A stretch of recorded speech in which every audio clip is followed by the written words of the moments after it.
क्यों पढ़ें सत्यार्थ प्रकाश? ऐसा क्या है इसमें? स्वामी दयानंद सरस्वती कृत सत्यार्थ प्रकाश में बहुत सारी ऐसी ऐसी चीजें हैं जो हमारे लिए बहुत ही महत्वपूर्ण है, जो सभी सनातन भाइयों के लिए बहुत ही महत्वपूर्ण है, जिसे पढ़कर लाला लाजपत राय ने वकालत छोड़कर भारत के स्वतंत्रता आंदोलन में पूरा जीवन लगा दिया, जिसे पढ़कर राम प्रसाद बिस्मिल जी, जो कि एक जमाने में बुरे वैष्णव में फंसे थे, वह एक सच्चे देशभक्त बन गए और सच्चा ब्रह्मचारी बन गए। चंद्रशेखर आजाद कहते हैं, मैंने पहली बार जीवन में स्वराज्य शब्द सत्यार्थ प्रकाश में पढ़ा। सत्यार्थ प्रकाश को पढ़कर मांसाहारी मुंशी राम जी बदल गए। उन्होंने संन्यास ले लिया और स्वामी श्रद्धानंद सरस्वती बनकर अंग्रेजों की गोलियों के आगे सीना तान कर खड़े हो गए और दिल्ली के जामा मस्जिद में वेद मंत्र का उद्घोष किया।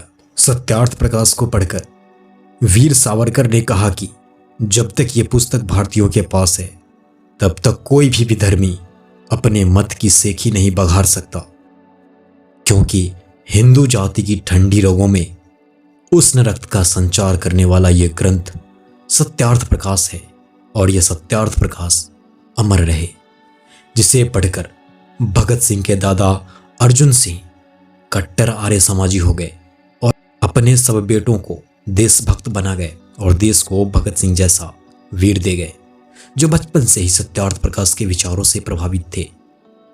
जीवन भर वैदिक विचारधारा को खुले रूप से स्वीकार न करने वाले भारत रत्न महामना मदन मोहन मालवीय जी इसे पढ़कर अंतिम समय ब्राह्मणों को इस ग्रंथ को देकर कहते हैं कि यही अब तुम्हें मार्ग दिखाएगा। वास्तविकता यह है कि सत्यार्थ प्रकाश मानवता का ग्रंथ ही नहीं, अपितु भारतीय स्वतंत्रता का महामंत्र बनकर उभरा और भारत को नई दिशा दी और घर वापसी का द्वार खोलकर इस ग्रंथ ने भारत के नवनिर्माण की भूमिका निभाई।